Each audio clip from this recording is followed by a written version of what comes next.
David, let's go to you. What's your perfect adaptation? All right. So when I think of perfect adaptation, so one thing that definitely came to mind was Lord of the Rings. Mm-hmm. It should be on everyone's mind. Unlike the Hobbit trilogy, the Lord of the Rings trilogy is quite excellent. Yes.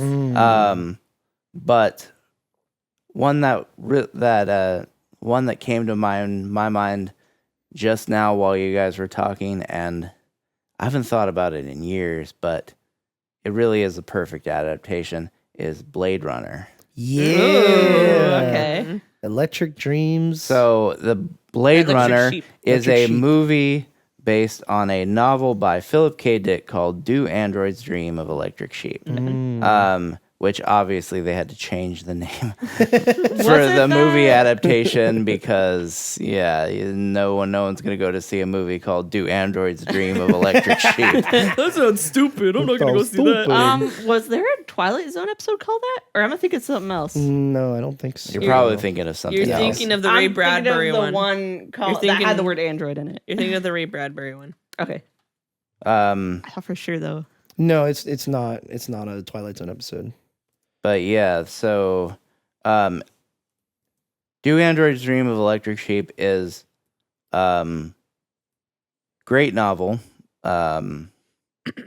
Really, really great novel. And I feel like the movie adapts the basic storyline, adapts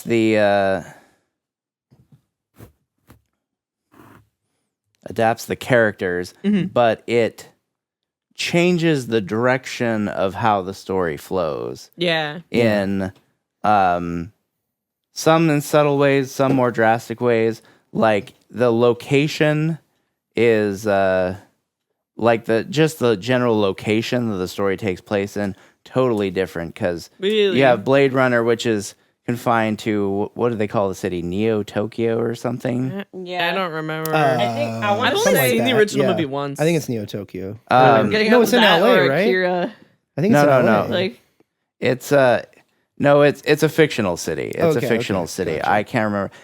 There's some sci-fi movie that takes place in a city called Neo Tokyo. I thought it was Blade Runner, but it might not be Blade Runner. There's San Francisco and Big Hero 6, which is San Francisco and Tokyo mixed together, but I don't think that's it. Anyway, yeah. Anyway. Blade Runner takes place in a made-up futuristic city, whereas Do Androids Dream of Electric Sheep, basically, it's almost like a romp across this, the sort of post-apocalyptic sort of future wasteland sort of thing. It's very different, across America, basically, because he starts off in one place and then he's on the run and he moves halfway across the country to this place where nobody else is, and it's very interesting. according to the short story, it just says a deserted post-apocalyptic San Francisco. Interesting. So California is heading down the hole. It's always been that It's way. always been heading there.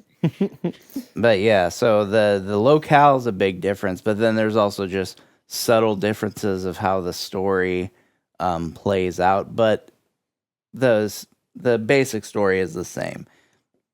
You have a guy who's tasked with retiring androids, and then he hooks up with the girl who ends up being one, and all Spoilers. All that. It's pretty hard to spoil a plot point that happens in the first 15 minutes of the movie.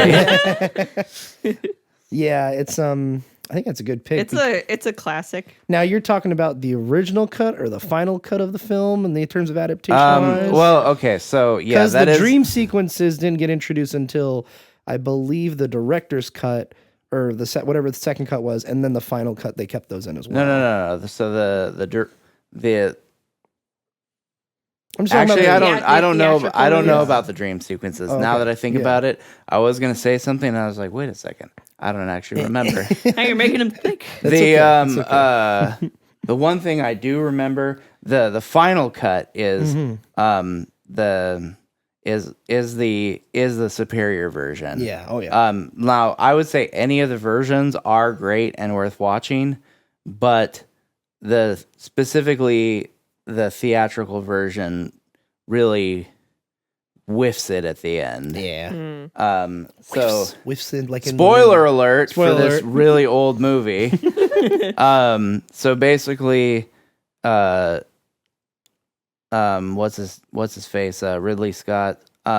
Original vision was to have Deckard and the girl live happily ever after, but with the realization that these replicants have a fixed lifespan of, what was it, like 4 years? I don't remember. Honestly. So they can't grow old together. Basically, it's never explicitly you don't hear Harrison Ford be like, well, too bad we can't stay together, but let's have fun while we can.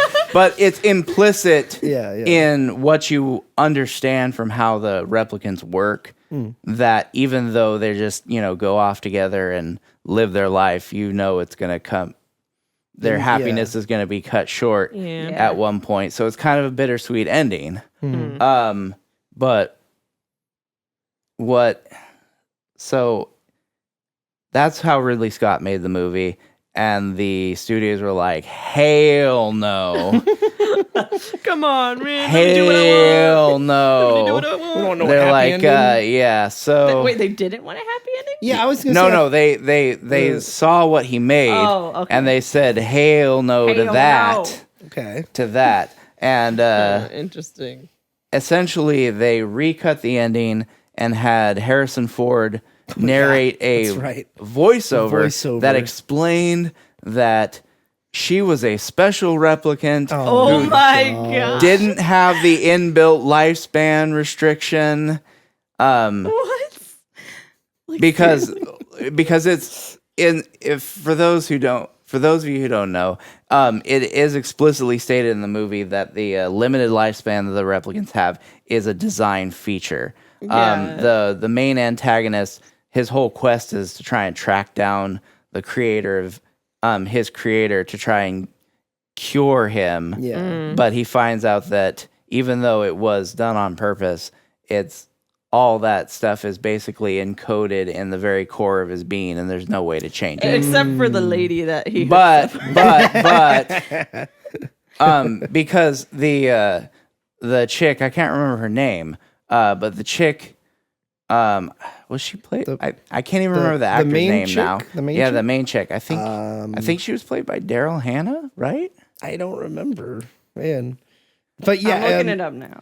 But yeah, it's But the main chick was supposed to be a replicant version of the Tyrell Corporation, like Tyrell founder, the founder Rachel. of the Rachel's your Rachel, name. yeah. So Rachel was a replicant version of Tyrell, who was the creator of the androids, a replicant version of Tyrell's daughter. So she was So that's made the excuse they she was gave. made to look like her, and she was also even implanted with memories, because the way you find out she's an android early in the movie is Deckard does a test on her, and she's supposed to be a control to demonstrate that it can't give a false positive. And then after the test is over, Deckard looks at Tyrell and is like, does she know she's an android?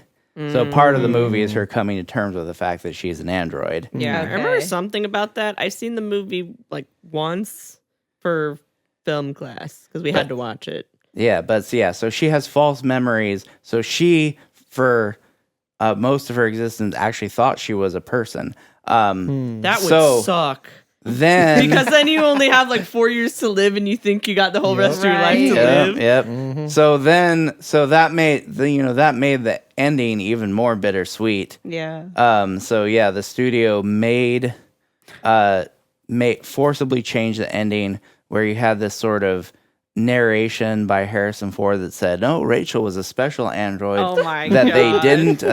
they didn't build her with the limited lifespan like they did all the other ones, and her and Deckard man. got to live happily ever after for Oh the my rest of their God. days, kind of a thing. Which is just, It's silly. I When understand. did Silly it how they become a handled it, Disney? too. When did Disney take over? Like, I understand why they did it, but it's just like it really just like takes the Takes it out. Yeah. takes the whole mood out. Yeah, Like the throws the it's whole an mood obvious off. Away from it. it's an obvious like middle finger. Like Oh Yeah. yeah, absolutely. you know, Okay, wait. like we're But- stupid or something. But some people who wouldn't know, like anything about, like Right, the if you just story, watched anything, it, but- like the conquest of the Planet of the Apes you showed me the other day. It's like one of the worst Oh, butchered so bad. endings ever because the Really? original ending was really bad with test audiences. So they Yeah. did try to do It's like the a darkest happy movie out of ending. the whole franchise. They tried to do like a happy ending, and it's obvious that they zoomed in to cut off his mouth. It's so you bad. don't They see him zoomed into talking. his eyes and his forehead. So he So has that you a don't see narration his mouth moving. over it, saying like, "No, we're not gonna kill people. We're gonna," and then they Yeah. reverse Yeah. the footage of the apes gonna kill this guy, and they go, they reverse it instead of them going They reverse like it, up they to bring kill their him. They hands down. reverse it of them putting their weapons. "It's down. so funny because like, and then they first, show his mouth moving, and it's like not. it's not matching at synced all. up to the words that are saying, and he's all mad looking when they show him doing. yeah, and like she didn't say my anything. All she gosh. told me was that the ending was changed. Then it started getting weird. And I was like, "What's going on with the editing?" And then his mouth was moving, and his words were not matching. I was like, "Is he being His dubbed over?" Also, the recording completely changed from the actual like recording of them on set Oh, to like a total outside voiceover. exterior kind of sound to in a booth. Yeah, And he's in a talking. booth. They had him record it afterwards. It was and then- interesting, and then she Wow. showed me the actual ending on YouTube. I'm like, "Oh, that's why." 'Cause I was so confused. I didn't know that it was redone. It wasn't obvious to me that it was redone. I was just like, "What's going on? Like, why is it weird now?" Yeah, you noticed, right? Yeah, I It's- noticed, but I didn't know what was going on. So funny.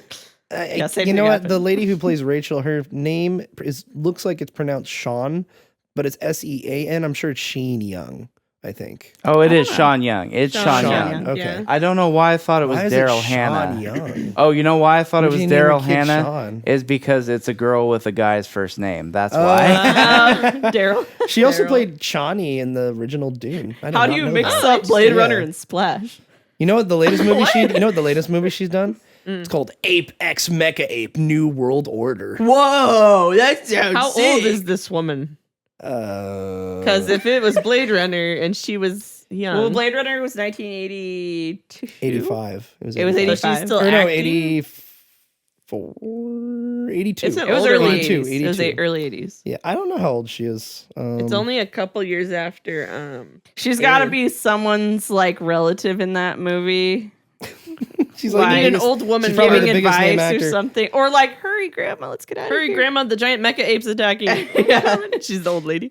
I am blind, I guess. Well, I can't will find say her birthday. that out of all the performances in Blade Runner, hers is really good. Sean Young is not. Oh, hers really? is Not the best. I would have to Oh, hers is really good. You're like, disagree, "Not the best." but I mean, it's I serviceable. would have to think. I would have to watch it again. Honestly, It's serviceable in Yeah. terms of who the character is. yeah, It works for who the character is because she really doesn't have a whole lot of other than her emotional struggle in dealing with the fact that she's a replicant and she didn't know that. Right, she had to come to terms with that. She doesn't really have a whole lot of a Like huge story arc. She mostly exists, for the most part, she exists as sort of Deckard's companion. yeah, and that was another criticism of the film when it came out and still is today. But it's still a good movie. But I yeah, like it. It's a classic. Still a classic. it's They made a great marvelous, movie. a Does marvelous. it hold up? You think it holds up? Oh yeah. Oh, definitely, Yeah, I think definitely. so. 100%. It's have you seen it? I saw like the beginning of We it. should watch it. Sorry. Chelsea. It's I mean, really good. And I saw the end. I saw the beginning and the end. Like- so what else is there to watch? The rest of the movie. I'm just kidding. Basically, Blade Runner pioneered the idea of like modern sci-fi cinematography. Yeah. Okay. Like the visuals, the way the visuals tell the story Yeah. in that movie were unlike anything It that had been looks like seen a before. modern movie. When you go back and you look at it, you wouldn't think it was 1982. I thought you would think it's like the 90s or something. That's what I would Yeah. assume too. Actually, That's how it's very well ahead that of is. its time. And Ridley Scott. I mean, Ridley Scott did Alien, I believe, in Yeah, '78. that was also in 1978. also- That ahead of one its too. time. You wouldn't think Like, that was very like ahead of 4 its years time. later, he does Blade Runner. It's like, holy crap. yeah. But also like the sequel, Blade Runner 2049, marvelous sequel to a movie that was based off of this book, a short story, and it's just awesome. It honors what came before as well as just bringing new elements as well. Still So got that I love both of them. neo-futuristic Yep. feel, you know. Yeah, and Jake, it's Yeah. did just you have a awesome.